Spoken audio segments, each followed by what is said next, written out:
folks, this is Pastor Mike Hoggard coming to you from our top secret broadcasting studio, here with another Watchman video broadcast. We're talking about the Singularity. I want to read to you what Ray Kurzweil said to kind of refresh your memory, kind of let you know where we're going today. Ray Kurzweil was asked about, did he think God existed? What he said was, does God exist? Well, I would say, not yet. What was he talking about? He was talking about the future of technology in this world advancing to such a state that it would bring about what he called the singularity. We talked about that last week and what it all meant. We're going to talk about some more things, but there's two ideas behind this singularity, two main thrusts, as it were, of where this road is taking us as a planet, as a species, and what bearing does it play in the Scriptures. Let me read Ezekiel 28, verse 1. The word of the Lord came again unto me, saying, Son of man, say unto the prince of Tyrus. We are dealing with principalities, powers, rulers of darkness, spiritual wickedness in high places. This is what we're dealing with. We're dealing with the prince of Tyrus, and I want you to hear later on in Ezekiel 28, thou hast been in Eden, the garden of God. That was Lucifer, and it describes him as the anointed cherub that covereth. But listen what it says here. Son of man, say unto the prince of Tyrus, thus saith the Lord God, because thine heart is lifted up, and because thou hast said, I am a God. In your King James Bible, that's a capital G, not just any God, that one. I'm a God. I sit in the seat of God, capital G, in the midst of the seas. What is that? The Bible talks about how God's throne is in the midst of a sea of glass, clear as crystal. Remember, the human heart is the same way. It has four chambers, which are the four living creatures, and it sits inside a sac called the pericardium that's full of seawater, salt water. It's what it is. There's the throne. Here is the throne of God in the midst of the seas. This is where he wants to sit. Do you remember, going back all the way to the 70s, back when Star Wars first came out, there was I always saw it as a sort of a spin-off of Star Wars, even though it wasn't, Battlestar Galactica. I'm talking about the 70s version. The later version, I don't remember what was in the 2004, somewhere around in there. I watched every episode of that one too. But in the old version of the Battlestar Galactica, remember the Cylons, they were the humanoid robots who were the enemies of the 12 tribes of the humans trying to find a planet to live on. It's like Mormon doctrine all over again.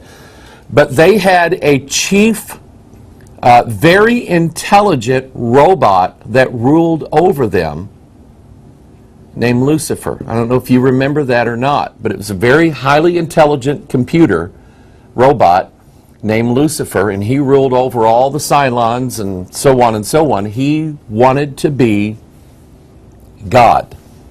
I'm not saying the devil's a robot. What I'm saying is the two parts to the singularity are this. Number one, the evolution of machine to a state of self-awareness, giving it life. Number two, the fusion of machine with man to further his own evolution. What we're going to look at this week is the evolution of machine, how machines have progressed over the years. When I say machines, I'm talking about computers, robots, technology, artificial intelligence, things like that. The evolution of machine to a state of self-awareness. And I want you to understand what this takes. Self-awareness is I can close my eyes and I can visualize me from the other side of the room. I can visualize me looking at me, making these hand gestures at this desk. I can do that. I am self-aware. I am aware of my presence here in the universe, finding out what my purpose in life is. I'm aware of that. I am conscious of my reality. I am conscious of the fact that I believe the Word of God. That is being being given life. If you remember, back in Genesis, God took the thing that He created, man, and what He did with man, He didn't do with any of the other creation. He blew into his nostrils the breath of life, and man became a living soul. He became self-aware, intelligent, and being given the ability to stand upright. The animal kingdom does not have that. And so here we are trying to make a computer, an artificial intelligence system of some kind, that has the ability to perceive of itself that it is conscious of itself, and thus probably being protective. I can turn my iPad off, I can turn my cell phone off, I can turn my computers off at will. Why? Because they're not sitting there going, I hope he doesn't turn me off. I'd like to keep going. They don't do that. They don't think that way. Yet. So what does this have to do with Bible prophecy? Is there anything in the Bible related to this? I think so.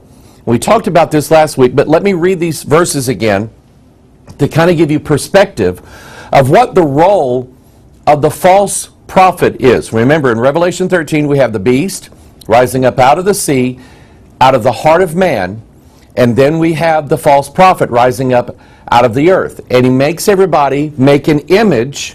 Where does an image come from? It comes from this side of your brain, where all the imagination, intuition, artistic creativity, all of that where science fiction stories are written. Right over here. Okay? That's where the image comes from the imagination of man. But listen, according to Scripture, what this false prophet has the ability to do.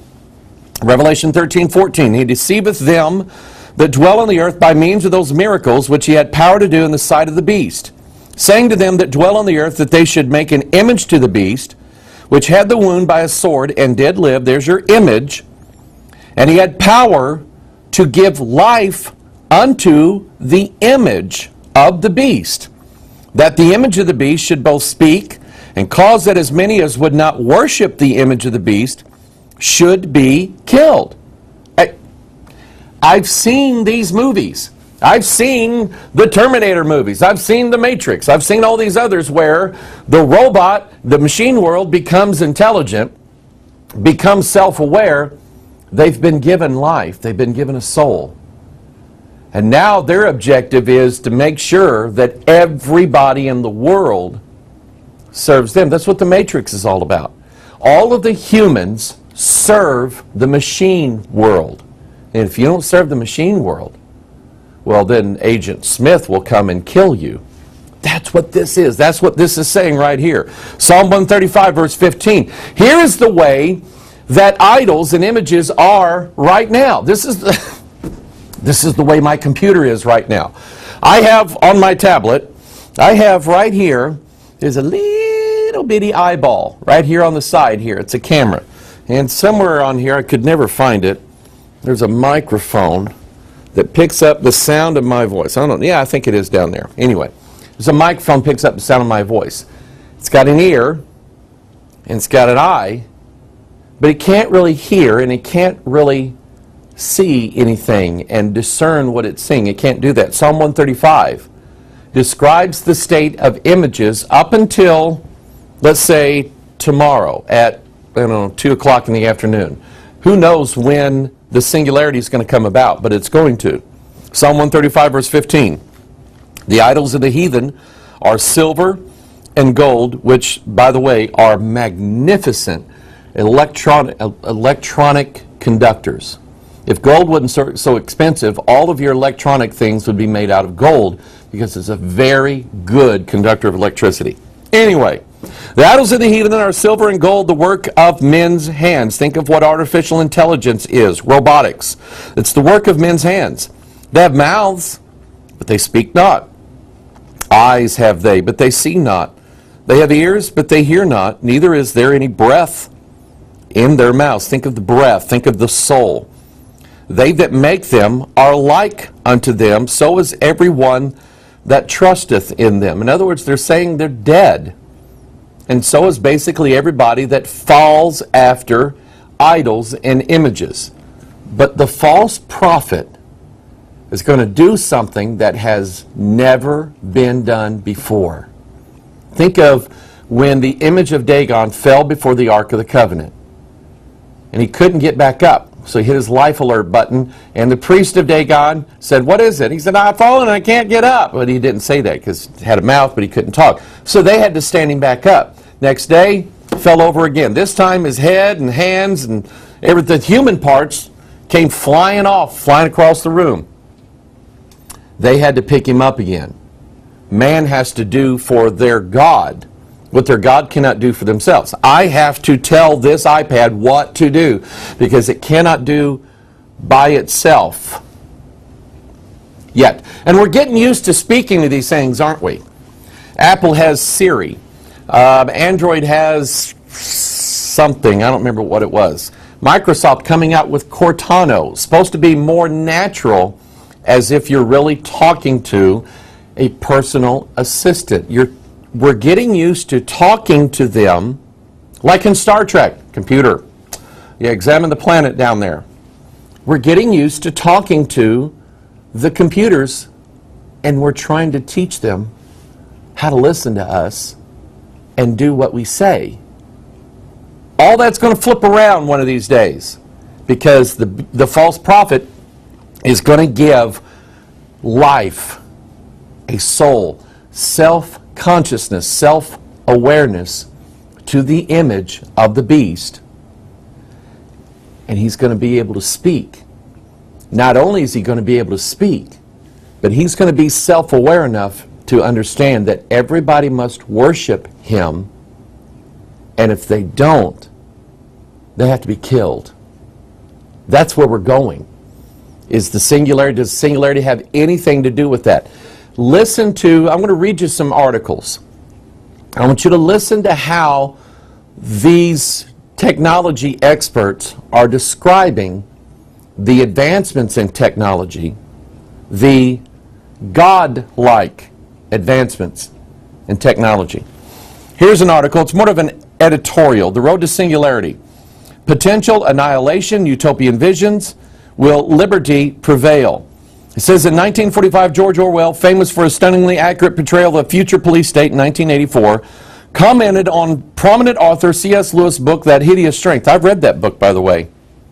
It talks about digging Merlin up from the grave. Hideous Strength revolves around the National Institute for Coordinated Experts, nice, and the organization's plot to seize control of all life. Orwell's commentary was published in the Manchester Evening News in 1945 with the headline, "The Scientists Take Over." From another place in this article, science from all over the world are warning that robots and artificial intelligence could eliminate humanity. Elon Musk, CEO of SpaceX, a private space exploration company, told CNBC recently that he is worried about a, quote, Terminator-like scenario as a result of advancing AI technology. Top AI research, AI means artificial intelligence. Just thought I'd throw that in there. And by the way, let me stop right here. SpaceX, they're the company that built the Dragon. They built the Dragon, the flying dragon that takes people up into outer space. It's all part of the same. You're understanding the spirit now behind this. Top AI researcher Hugo de Garis provides another example. De Garis explains that the development of superintelligent AI may lead to a devastating intellect war that could kill billions of people. This war could break out when two distinct groups of humanity emerge. Listen to this. One group embraces the God-like artificial intelligence and technological advancement with religious fervor. The other group fights to prevent it from being built. He adds that he is more than willing to take the risk, saying, as a brain builder myself, am I prepared to risk the extinction of the human species for the sake of building an intellect? Yup. This mindset, common among scientists elites, was articulated by Arthur Croker, professor of political science at the University of Victoria and director of the Pacific Center for Technology and Culture. Croker identified these individuals as suicidal nihilists who can very happily ally themselves with a notion of nuclear holocaust or perfect exterminism. They're creating again and again the exterminism of human memory, the exterminism of human sensibility, the exterminism of individual human intelligence. Then, watch this. Mark Andreessen is a Silicon Valley tycoon who has founded several multi-billion-dollar tech companies, including Mosaic, the first widely used web browser, I remember that, and Netscape. He recently drew criticism from Salon magazine for a tweet storm on Twitter that praised the godlike power of advanced technology. Salon ran the headline, "The tech industry's God complex is getting out of control." Now watch this next paragraph.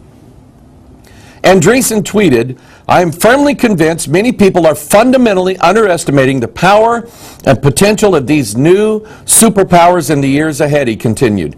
Combined modern bio, 3D printing and computing, prosthetics and exoskeletons, superpower, paralyzed to walk, disabled to abled, blind to see. Does this sound like a Messiah in there to you? These people are writing and telling us that there's going to be two groups one of these days, two types of people, those who are and those who aren't.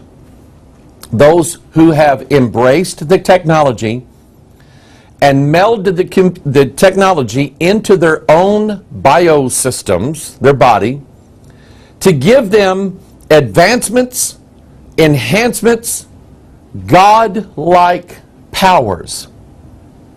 And then the puny humans who don't have that. And there's going to be a war.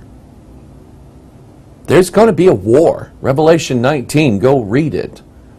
But it's against the beast, the false prophet,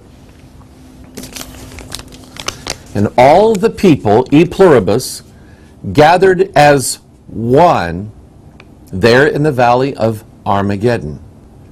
The beast, the false prophet, is going to have total control over everybody on the planet who has the mark or the name of the beast or the number of his name. Total control. How? Artificial intelligence, the mixing of technology with human beings. But we have to build the God first. We have to build it. And we're working on it right now. Here's another article. Robotic helpers. Scientists tout cheap robot that assembles itself. Scientists say they have developed a low-cost robot prototype made from paper and children's trinkets that can assemble itself and perform a task without human help. Remember, the idea is right now, the humans had to help Dagon stand back up. And after Dagon, or you could say Humpty Dumpty, all of his pieces fell apart, the humans had to help piece him all back together. But now we're teaching the robots that they don't need us to help them. We're teaching them, just like we teach children, we're teaching them to help themselves. That if they break or they fall, pieces come off, let's put new pieces on. Let's teach you, the robot, how to fix yourself. Nothing irritates a PC user more than Windows locking up, the blue screen of death. Ah! Nothing irritates Windows users more than for something to happen to their computer and it doesn't work right anymore. And we either have to fix it ourselves, we have to pay some guy an exorbitant amount of money to do something very simple like just turn it off and turn it back on again, and it'll be fine. You really? That's all I had to do and I'm paying you $100? Well, yeah, but hey, There's some people who's, they got these big desktop computers. They complain because their coffee cup holder broke. The CD tray. Some of you will figure that out later. So we're teaching the robots to fix themselves so that they can be smart enough to do for themselves so they don't need us anymore. Catch it. They're becoming like a god. Here's another one. The evolution of the humanoid robot. In the age of computers, things evolve exponentially. That's what Ray Kurzweil was saying. In just a few generations, robots have gone from a scientific fantasy to a playful curiosity to entering the battlefield to replace and or augment their human counterparts. We are already at the point where we have to consider what the next step of robotic evolution looks like. According to robotics engineers, It appears that at some point in the near future, the next step could very well be whatever the next generation robot chooses for itself. The humanoid robot is now poised to take a leap from a mere facsimile of human behavior to one that futurists suggest will not only walk like a human, but will possess self-awareness as well as a full range of high-tech computational spectrum analysis and capabilities and emotions. Now, let me stop right here. Not only are we building these robots, not only are we building them to be smarter and smarter and smarter, to think like humans. Here's the problem. Me, human being, I cannot hear, nor do I know right now everybody that lives on the planet. How could I? I don't have a chance to meet everybody. And even if I do, if you come to Bethel and visit us and we treat you well and give you some DVDs and just everything like that, you come here and visit, you come here 6 months later, I'll look at you and go, have you ever been here before? Because I don't kind of remember you. That's just me. Don't be offended at that, all right? It's because I'm not a robot. I'm not a computer. What is it we know? What is it that we know for a fact that we're doing right now in this age of technology? We know for a fact that just about every place we walk in town, just about every phone call we make, every conversation we have, everything we like on the internet, every picture we put up, every video we make, every email, text message, you name it, everything about us that when we have an interaction with our digital counterpart, all of that is recorded and stored somewhere. They're databasing all of our digital footprints, every one of them. So now a computer who we are teaching to think like us, which is not good. We're teaching them to think like us, will have an advantage over us in that this computer, this robot, this artificial intelligence system will be able to access the database of everybody on the planet and know them, know how they think, know how they walk, know what they do, know what they are going to do. This artificial intelligence system is going to be like a God over mankind, because right now God knows everybody and he doesn't need random access memory to do it. God just knows everybody and everything. So when this artificial intelligence system evolves to that point, it will have, I would say, nearly unlimited knowledge, but it will be limited, we know that. It will have a nearly unlimited knowledge of everybody on the planet who has a digital footprint. It'll know you. It'll know where you're going to, it'll know what you want for lunch. It will. Think of, go watch 2001: A Space Odyssey. Weird movie. But the HAL 9000 computer on board that spaceship controlled those humans. Controlled them, killed them, took over that ship. Now the article goes on. Here we go. This is where it gets interesting. Now enter DARPA. DARPA stands for the Defense Advanced Research Projects Agency. DARPA, defense. You know what that is? The Pentagon, the Defense Department, has a special part of it, an agency that does advanced research projects. And it has a lot of money to spend, and it funds private contracted experiments in artificial intelligence because it realizes that maybe the smartest people on the planet didn't join the military. So they go after these guys who are really smart. They give them a ton of money, let them do whatever they want to, and when they figure stuff out, the military gets it.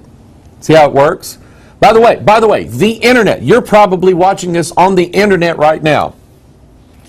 The first internet in the world was called the ARPANET, Advanced Research Projects Agency, from the Defense Department. The Defense Department wanted a way of linking all of its computers together in the case of a some say nuclear war, so that the information on one computer, if it was blown up, wouldn't be lost. It would be shared throughout the ARPA net.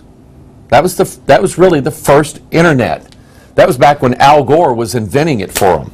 Anyway, God complex indeed. Enter DARPA, which had already been working on its projects, but through its robotics grand challenge has spurred a huge influx of inventors looking to receive DARPA funding to offer the next generation of humanoids.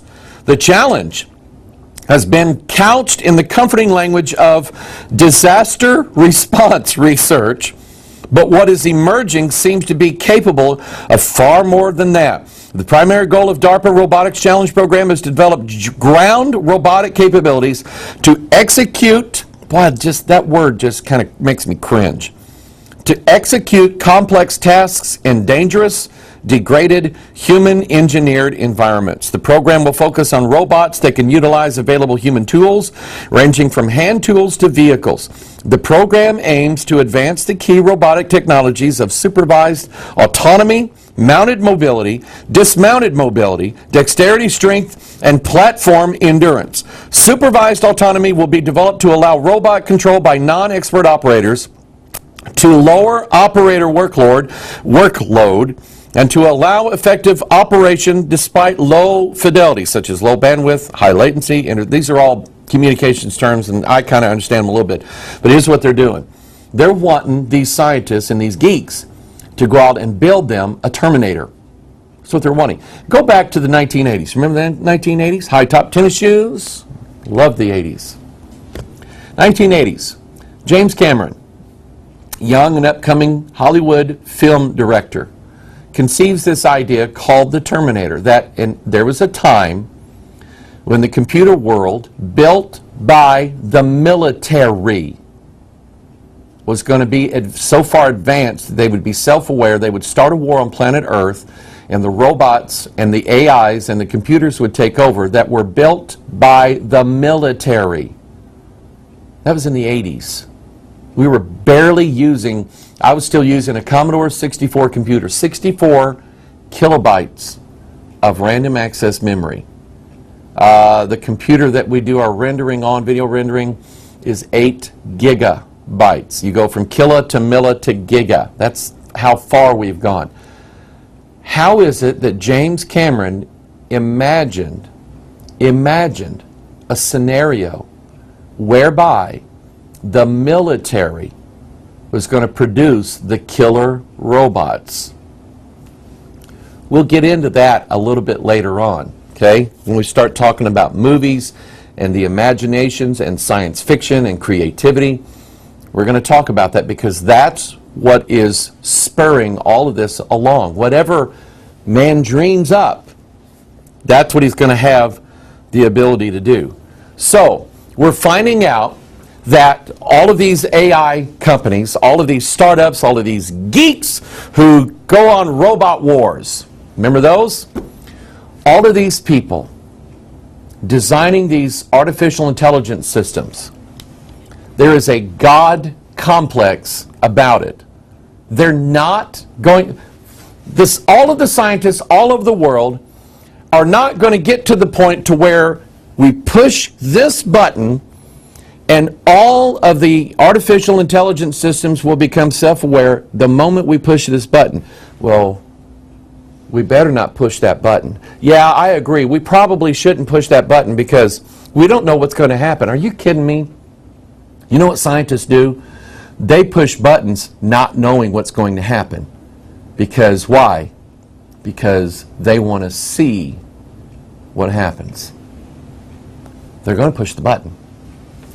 Godlike complex indeed. Here's what I found very interesting about this whole artificial intelligence system, all the advancements in robotics. These people absolutely have a God complex. You know how I know? They're naming all of their robots and artificial intelligence systems after gods. Check this one out. Watch MIT's Atlas robot carry heavy objects. They named it after a god who allegedly holds up the earth. Atlas doesn't exist. God does. In fact, God doesn't even hold up the earth. He doesn't need to, because the Bible says he hung it upon nothing. It's just hanging there. The earth is just hanging there and spinning because God said so. That's why it doesn't need Atlas to hold it up. But they named their robot, the robot that has the ability to pick up very, very heavy, large objects.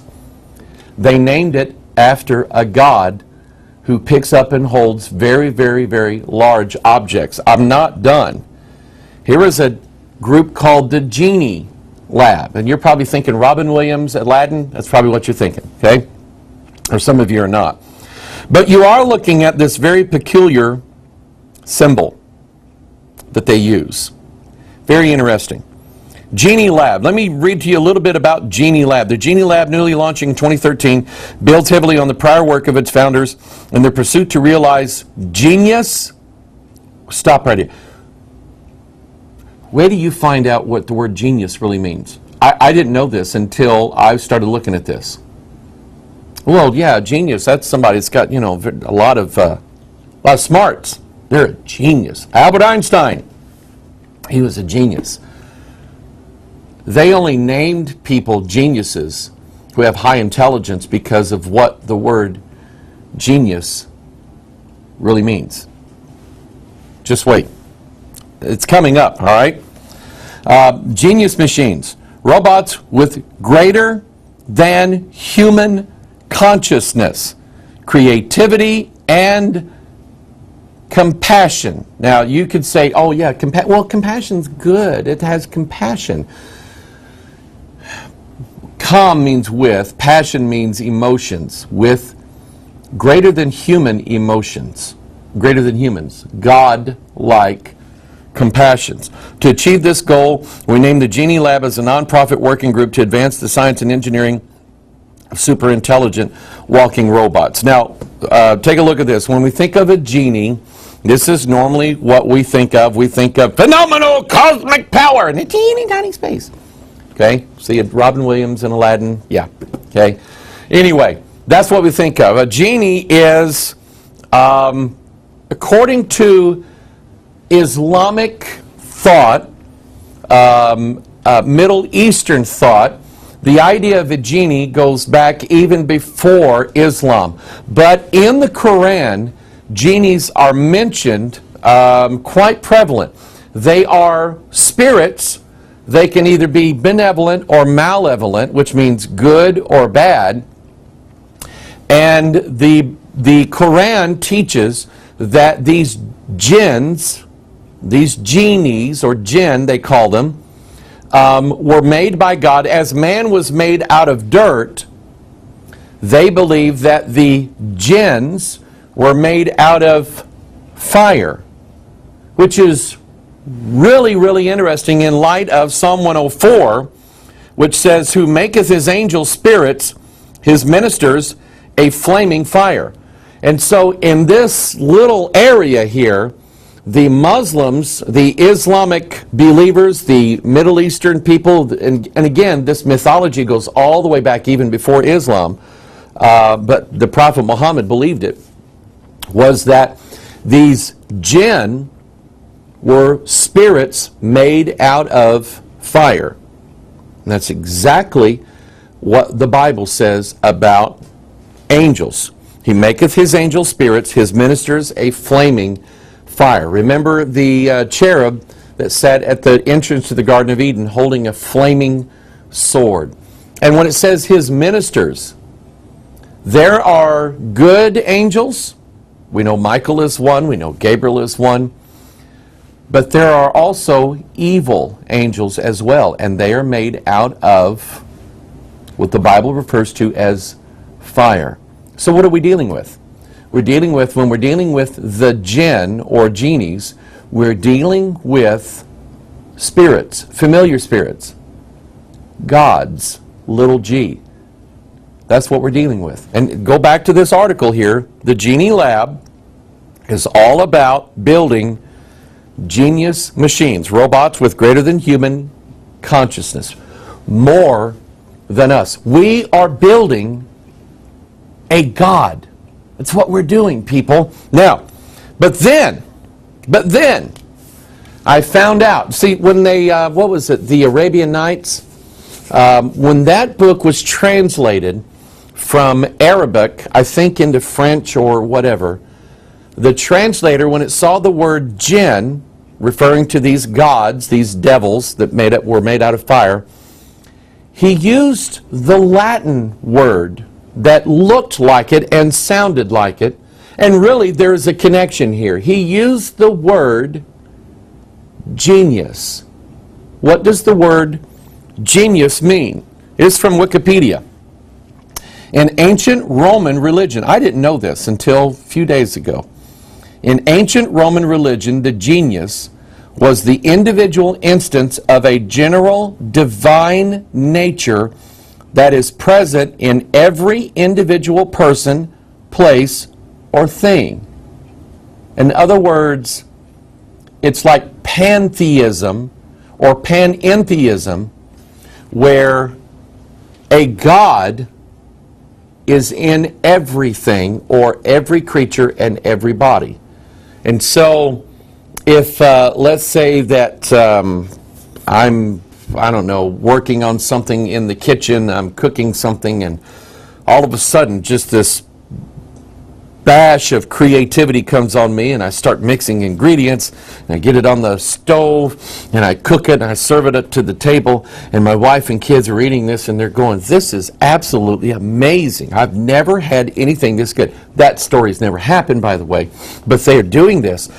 It would be like a spark of genius in me that came up with what's in here. I don't know. I just started putting it together. It's just like it just seemed the right thing to do.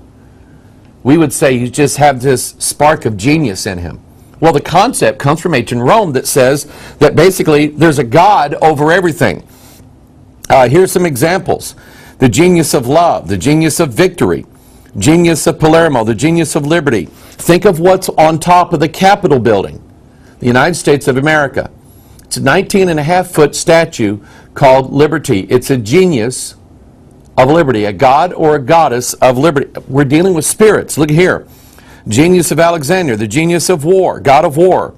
Genius of the resistance, the genius of Beethoven. The genius of peace of Paris, the genius of America. It's the idea that there is a God, a super intelligent God that takes over at times and leads a cause, or it does this, or it makes the crops grow, whatever. Basically, pantheism and panentheism is what it is. So they name it the Genie Lab, and it's basically saying we're building a God. Now, take a look at this. Geniuses are, these little gods are related to what we call daemons, or what has been called daemons. Now, some of you say, well, that's like demons. That's what's in the Bible. The King James Bible never uses the word demon. It's not in here. It actually uses the word devil, and here's why, I think. The word devil is spelled like and sounds like the word evil. Devil and evil. Why? Because all devils are evil. The devil is evil. They're never good. So the King James never uses the word daemons. He uses the word devil and uses that to describe spirits, ministers of fire, flaming fire spirits like jinn and geniuses, gods. Uses that to describe them because they are in fact evil. They're not good. And the Bible uses, take a look at this picture. Familiar spirits come in various beast forms, a wolf or an owl. For more information on that, we did a video called Mystery Creatures of the Bible and Where Dragons Live. And I show you from the Bible the spiritual side of what owls, satyrs, and wolves and dragons and serpents and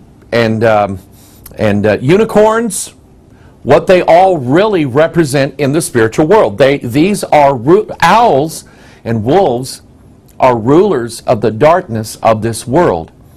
and their spiritual equivalents in the spiritual realm are devils.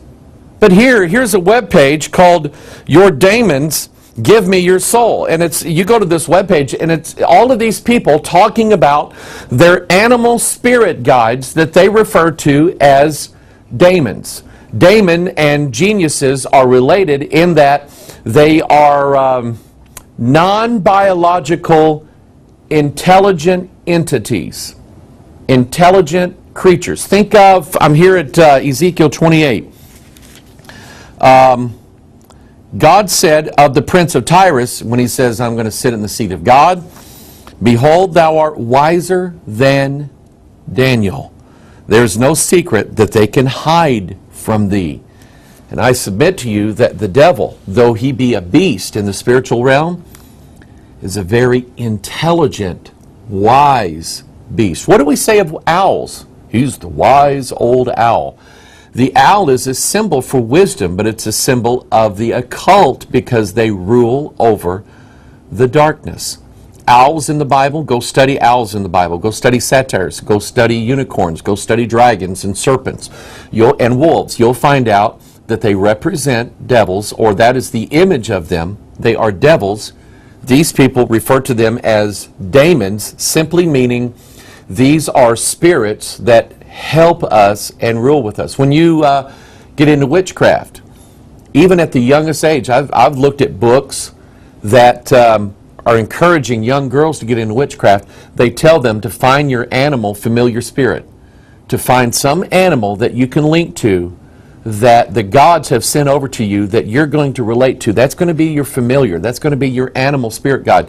In the First Nations or Native American cultures, that's what you go in the sweat lodge, you're going to find the beast that you're going to hook into for the rest of your life. That beast is going to guide you. He's, the great wolf, or the great eagle, or the great sparrow, or whatever it is. That's what you're going to do. They're referring to these gods as super intelligent entities or daemons. The Bible's calling them devils. Now, what's the connection here? I'm a geek in that computers have always fascinated me. I'm self-taught as concerning what I know about how to operate things in Windows. My mom calls me, can you fix my computer? Yeah, I'll come right over and I'll do a couple things. How did you know all that? Well, Mom, I've been doing this all my life. So I'm kind of self-taught. Taught myself a little bit about networking, hooking two computers together. I know about here's something interesting. Let's bring, just kind of talking a little bit here. Let's bring Fat Albert Pike into this. One of the things that I know, that I remembered early on, about when they started wanting computers to talk to one another in a network. They wanted them to get along and share a common bond between them, share information between them.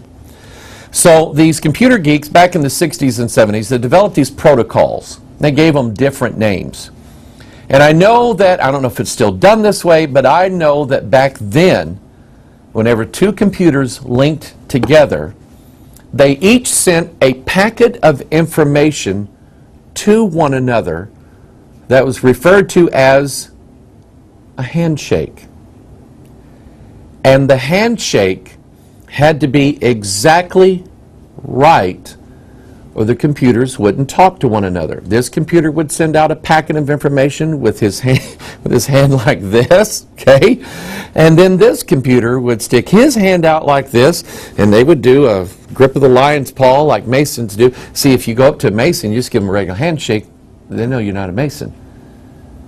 You go up to a Mason, somebody you think is a Mason, give them the grip of a lion paw and see what you get back. You get another grip of the lion paw. You know what? You guys have decided that you're both Masons, and you don't need to talk. Are you a Mason? Well, are you a Mason? Well, yeah, I am a Mason. No, they learned that by the handshake. And that's initially what got computers talking to one another. A packet of bits and bytes here that looked like this, that matched this packet of bits and bytes, and they shook hands. Now that we're going to talk to one another. I think there's a spirit involved in a lot of this. Probably most of it. I'll show you that as we move along. This is what we're going to here. Because this little piece of information that I remember seeing back years ago, I've experimented with Windows. I go all the way back to the days of DOS. I really liked DOS, disk operating system, my MS-DOS and so on. Every now and then, I'll pull a computer out that has Linux on it. This is where I first learned it, because I didn't see it really in any of the Windows systems. I go all the way back to Windows 3.1, Windows 95, 98, Windows Me, XP, Vista, Windows 7, Windows 8. And you don't really see them in Windows systems, but they're there. They're just called something different. I think terminate and stay resident programs. But I found this out learning or trying to teach myself a little bit about the Linux operating system. Your DVR at home possibly is a Linux system. There are Linux systems all over the place. I don't want to go into the whole history of it, but it's based upon Unix. Unix was really one of the first big operating systems between these big mainframe computers. Linux is a version of it. Mac OS is a Unix-based system. They actually have little bits of programs built into the operating system called daemons. Not making that up. And there's a reason why they were called that. I asked the question, I wanted to learn more about it. So I thought, do I know an expert on computers who's written software before? Her name is Donna. She has written our King James Pure Bible Search software, done an outstanding job on it, and did it very quickly. So I asked her about daemons. I said, Donna, I know a little bit, but in the simplest terms you can muster, send me some information about programs that are called demons, devils. And here's what she said. One big one is that Apple actually runs BSD, which is Linux's cousin, on the Mac. BSD's logo mascot comes from their daemon. If you type in, go to Google and type in BSD mascot, you're going to get a picture of a devil with a trident, all right? Its name is Beastie, play on the letters BSD, Beastie, which can be pronounced Beastie, okay? Their mascot is called Hexley, the number 6. Not making this up. And the kernel type is known as a hybrid, a fusion between microkernel and monolithic kernel. Don't quite understand that one, but I think I could probably learn. The term daemon is actually more akin to familiar spirits and eudaimonia than with what the world knows as demonic forces. But as you know, there really isn't much difference. It's just the world doesn't realize that familiar spirits are satanic demons. Well, now they know, Donna, because I'm telling everybody that that's what these demons are. That's what the geniuses are. They are familiar spirits. So they're building, the Genie Lab is building a God-like, spiritual, intelligent being that's going to rule over people, because that's what these animal guides do. They rule over these people. Beast ruling over man instead of man ruling over beast. And it's all done voluntarily. These people asked these familiar spirits to rule over them, and so are we. In computers, the main process forks a background process, hence the reason for the trident and the daemon mascot that behaves as a familiar spirit, taking care of necessary processes that other process can go to and consult with. Here's how you find this out. On your Windows machine, I don't know how to do it anywhere else, on your Windows machine, hit Control-Alt-Delete at the same time. Press Control down, hold it, Alt down, and Delete. You're going to get a screen that's going to have a bunch of stuff on it. On the bottom it's going to say Task Manager. Click that. It's going to show you on one tab all the programs that are running on the forefront of your computer.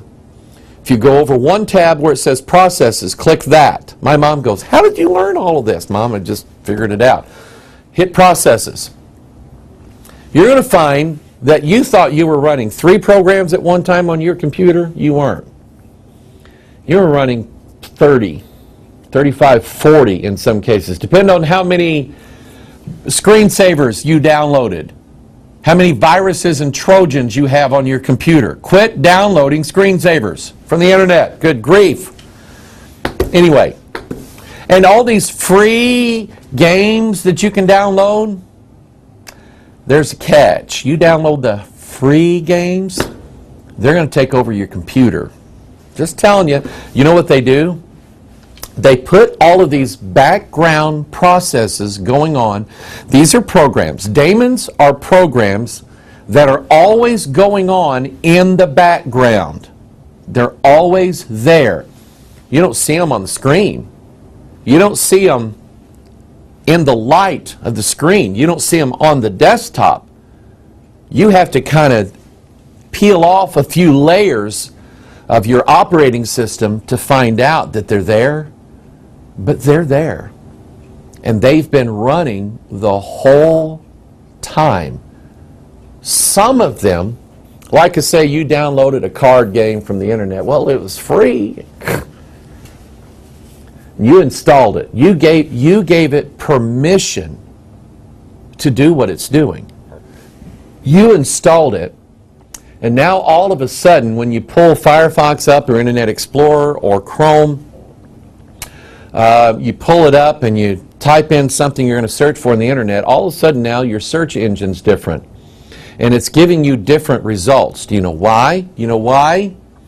Because these daemons in the background are not letting you do what you thought you wanted to do. You gave them permission to take you to some other search engine to give you different results. Why? Because these websites are controlled or control this daemon that runs in the background, and these websites get a lot of money from advertisers and junk where they want you to go to their website and look at their stuff as opposed to anything else you wanted to. And you gave them permission to do it. A lot of these daemons that run on most people's computers are there, and most people, well, my computer's running slow and I don't know why. It's probably you got 50 demons in your computer all running and all trying to divert your attention to where they were programmed to send you on the internet. That's just one of the things that these things do. But anyway, listen to this. This is what Donna said. The name Damon originally came from Maxwell's demon, who was the imaginary being in a famous thought experiment believed to be constantly sorting molecules in the background. Fernando Corbato was the first to term the word daemon for computers in his work on Project Mac, MAC. MAC originally stood for mathematics and computation, but later was said to stand for man and computer and machine-aided cognitions. Cognition, when you're cognitive, that means you're awake, you're alert, and you're aware of surroundings. It was part of the MIT Computer Science and Artificial Intelligence Laboratory funded by DARPA, Defense Advanced Research Projects Agency.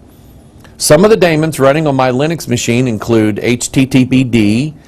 On a Linux machine, you can always find, here's what I know, the daemon program, because it ends with the letter D. Running the web server DHCP, handling dynamic IP assignment. So when I kind of understand a little bit of this, they each behave much like a familiar spirit, which other parts of the computer consult with. That's where it came from, people.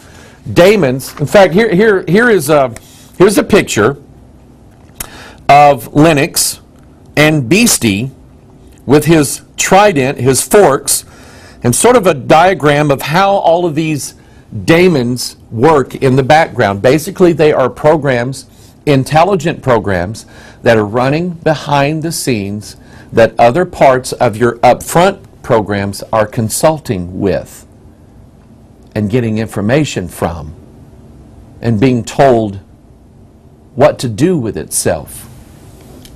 The whole evolutionary process of the computer development, software development, operating system development. Operating system is what happens when your computer first turns on. If it's a Mac, it's going to load Macintosh. If it leopard, think about it, lions, okay, the beast. If it's Windows, it's going to load up Windows. If Linux, it's going to open up Linux. Unix or whatever it is. There's a bunch of other X's out there. But that's the operating system. It tells the computer what to do with itself. In the whole evolution of computers, computer science, operating system programming, and software development, the whole concept has been given over to mankind by way of familiar spirits, because the computers operate exactly like the Witch of Endor consulting with a hidden god about what, she was a witch. She consulted with familiar spirits. That is exactly the way that most of the software on computers runs and works. When we say that the artificial intelligence systems, we are building gods, it fits exactly with the model given to us in the Scriptures. So now with this knowledge in mind, let's go back to the Scriptures to see something I think is relevant. Exodus chapter 32. Remember what happened there? Moses is up on Mount Sinai. This is like a picture of the first and second coming of Christ. Moses is up on Mount Sinai. He's heard from God. He's up there getting God's law. What are the Israelites doing? Exodus 32, verse 1. When the people saw that Moses delayed to come down out of the mount, the people gathered themselves together unto Aaron and said unto him, Up, make us gods, which shall go before us. For as for this Moses, the man that brought us up out of the land of Egypt, we wot not what is become of him. Jeremiah 16:20, shall a man make gods unto himself, and they are no gods? Let's stop right here for a minute. Let's look at what Israel wanted Aaron to do. They said, get up, make us gods. That is exactly what humanity is crying unto all of those who are feverishly working on programming, technology, circuit boards, artificial intelligence, robotic systems. They are demanding with their dollars, make us gods. Make my computer faster, make it smarter, make it intuitive. You know what that means? That means the computer is able to figure out what we want without us even asking. You get out of the car, you start walking up the sidewalk. The front door unlocks for you and opens because it recognizes who you are. Hello, Mr. Johnson. I've prepared your favorite dish for this evening. Would you like a newspaper? I have it laid out on the table for you. That's what your smart home is going to have the ability to do one of these days. Make us gods. We want gods. And then it says, which shall go before us. You know what that means? Moses was the one who went before Israel and led them out of Egypt. They wanted to go back to Egypt, but they wanted a God to lead them there. See what we're doing? We're building gods. They're going to lead us back into bondage, just like the Bible said. Shall a man make gods unto himself? We're making the gods. In fact, that's what gods are. Gods are always man-made. Acts chapter 19, verse 26. You remember the controversy that Paul got into? Paul was going around preaching the gospel of Jesus Christ. And the craftsmen, where do you find out what the connection is with them? The craftsmen, the guys who made gods, they were ticked off at Paul. You know why? Look at what it said, Acts 19:26. Moreover, you see and hear that not alone at Ephesus, but almost throughout all Asia, this Paul hath persuaded and turned away much people, saying that they be no gods which are made with hands. That's what I'm telling you. That's what Paul is telling you. That's what the gospel is telling you. Our gods are not what we make with our hands. Whether it's some dumb idol that you pray to, or a super intelligent, daemon-infested machine, genie, a genius. that leads us back into bondage. These are not God. This is not the gods we want, made with men's hands. The God that we want made us with His hands, breathed into us the breath of life. So here's what we're learning. Thanks to Donna, a little bit. I mean, I saw first time I started fooling with Linux. I'm going, really? You have these programs running in the background. You call them demons? Some just don't sound right about that. Well, I was right, because that's exactly what's going on. So here we have these daemons that are hidden processes. And again, you don't see them up on the screen. You'll never see them up on the screen. But the programs that are running on the screen are always consulting with the daemons, the devils, the gods. They're always in darkness. Think about it, think of it that way. So now we look at the scriptures. Job 34:21. For his eyes are upon the ways of man, and he seeth all his goings. There's no darkness nor shadow of death where the workers of iniquity may hide themselves. Psalm 91:6. Nor for the pestilence that walketh in darkness. Joel chapter 2, think of what the day of the Lord is. It's a day of darkness and gloominess, a day of clouds and of thick darkness as the morning spread upon the mountains. Stop right here. The day of the Lord is a day of thick darkness. It's where the demons are, and clouds. When I worked on this presentation, I worked on it at a main computer. I then had to transfer it to my secondary computer, my iPad. You know how I did it? I stored it in the cloud. That's what it's called. We're gonna talk about cloud computing. I don't know when, but we're going to, because to me it's very interesting. And think of the whole point of the internet, the web, and everything that we're doing right now. Every industry in the world knows this, that we're migrating from locally controlled computing to cloud computing. In other words, we're going to be using not our software and our super fast computers. We're going to be using Google Docs right now. Some of you are linked in already with Google Documents. You have word processing, spreadsheet, and presentations. Evernote. I use Evernote. It's a cloud service. I put all these articles you send me, emails and stuff like that, I put them in the Evernote. And you know what? When I get ready to do some research, I just search in the cloud. Evernote now has the ability to do slide presentations. So everything that's being done now and in the future is going to be done where? Shrouded in the cloud. You have no idea what's going on back there, do you? That's somebody else's computer that you don't have any control over. Think about it.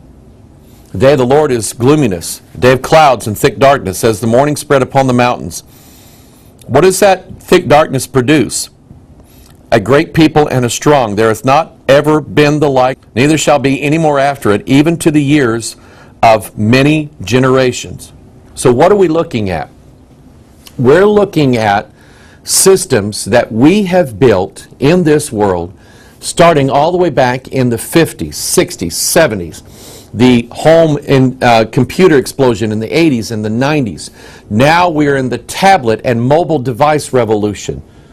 But we can already see, 2014, we can already see that we're all well on our way to advancing beyond mobile computing. We're going to migrate one of these days into the transfusion of the computer devices from here to here. And remember, all of this computer technology, all of the software, all of the things, even on my iPad, I'm looking at a display of my PowerPoint, and I think this is all that's running on my iPad. There's daemons working behind the scenes that this program is communicating with in darkness that I don't know about. That was designed precisely the way this world is designed, where people are being consulted by familiar spirits. Next week, we're going to look at a concept that's related to this. It's called the ghost in the machine.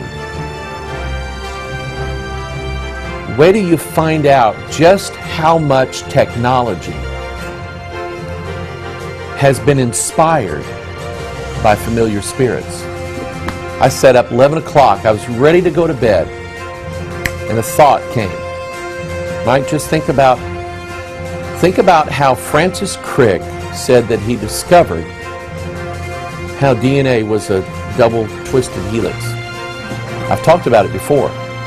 We're going to go there next week. We're going to look at the ghost in the machine. It's part of the singularity. This is where we're headed. Think about it, all right? Hey, God bless you. This is Pastor Mike. We will see you next time. Bye-bye.